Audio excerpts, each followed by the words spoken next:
The December wind cut through Margaret's thin cream-colored dress as she sat at the bus stop, her worn backpack beside her. At 24, she looked older, weathered by months on the street after losing everything. Her blonde hair hung limp and her bare feet were numb against the cold pavement. She'd sold her last pair of shoes 3 days ago for food. Snow fell softly, blurring the evening lights into halos of gold and red. Margaret pulled her knees close, trying to preserve warmth. The bus shelter offered little protection.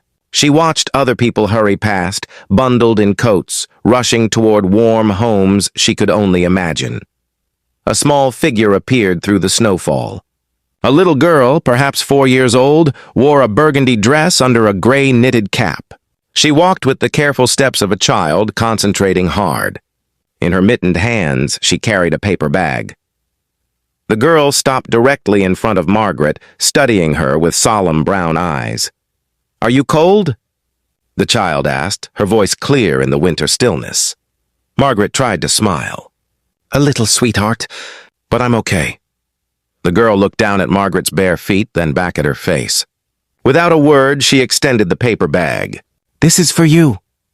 Margaret's throat tightened. "Oh, honey, I can't take your food." "It's okay," the girl said simply. "Daddy bought me cookies, but you look hungry." Behind them, a man in a dark coat stood watching, snow gathering on his shoulders.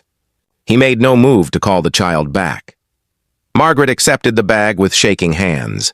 Inside were fresh cookies from a nearby bakery, still warm. The smell alone brought tears to her eyes. "Thank you," she whispered. The little girl tilted her head, considering Margaret with a wisdom beyond her years. Then she said something that would change everything. "You need a home, and I need a mommy." The words hung in the snowy air between them. Margaret looked up at the child, stunned. "What's your name, sweetheart?" "Lucy," the girl said. "My mommy went to heaven. Daddy says she's an angel now." "Are you an angel?" "No, baby. I'm just someone who made some mistakes." Lucy reached out and touched Margaret's cheek with surprising gentleness. "Daddy says everyone makes mistakes. That's why we need love." The man finally approached. He was perhaps 40, with kind eyes that held deep sadness. He knelt beside his daughter. "I'm sorry," he said to Margaret. "Lucy has a way of finding people who need help. I'm Daniel Hayes." Margaret started to apologize, to explain she didn't want to bother them, but Daniel held up his hand. "My daughter's right," he said quietly. "You need shelter and we have an extra room. My wife passed 6 months ago. The house feels too empty." He paused. "I'm not making promises beyond tonight, but no one should be out here in this cold. If you'd like a warm meal and a safe place to sleep, the offer stands."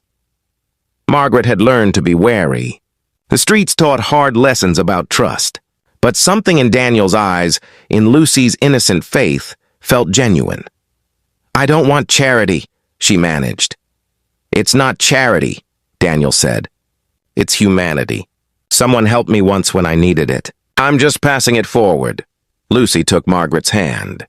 "Please come home with us. It's Christmas soon, and Santa brings presents to people who have homes." Margaret looked at this little girl in her gray knitted cap, offering unconditional acceptance. At this father, extending kindness without judgment. Something broke open inside her chest, some frozen place she'd thought dead. "Okay," she whispered. "Just for tonight." But one night became several. Daniel offered Margaret the guest room, asked nothing in return except that she join them for meals. Lucy attached herself to Margaret immediately, showing her every toy, every book, every corner of their home. Margaret learned that Daniel was a teacher, that his wife had died in a car accident, that grief had made their house feel impossibly large. She learned that Lucy had nightmares and that Margaret's presence seemed to comfort her. In turn, Margaret shared her story. The job loss, the medical bills from her mother's final illness, the cascade of circumstances that had left her homeless. She'd never been an addict, never been in trouble. She'd just been unlucky and too proud to ask for help until it was too late. Daniel listened without judgment. "Life can break any of us," he said. What matters is whether someone's there to help us stand again. Over the following weeks, Margaret began to heal. Daniel helped her find work at a local library.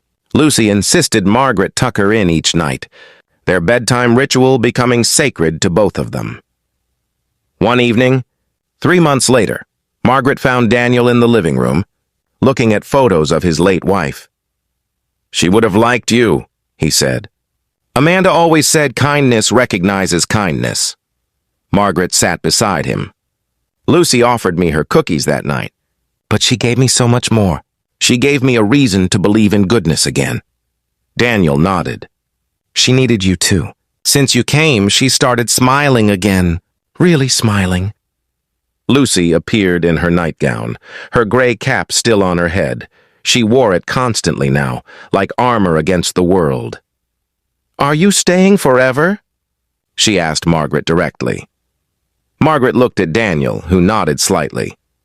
"If you'll have me," Margaret said, "I'd like that very much." Lucy climbed into her lap. "Good, because you're my mommy now. I told Santa, and he said it was okay." Margaret held this precious child, this family that had found her in the snow. She thought about that winter night, how close she'd come to giving up entirely, how one small act of kindness had lit a candle in her darkness. Daniel reached over, and the three of them sat together, a family formed not by blood but by compassion, by the simple human need to belong and be loved. Outside, snow fell gently, but inside, everything was warm. Sometimes angels do come to us in our darkest moments. Sometimes they wear gray-knitted caps and carry cookies. And sometimes, when we're brave enough to accept their gifts, they save us. Not just from the cold outside, but from the cold within.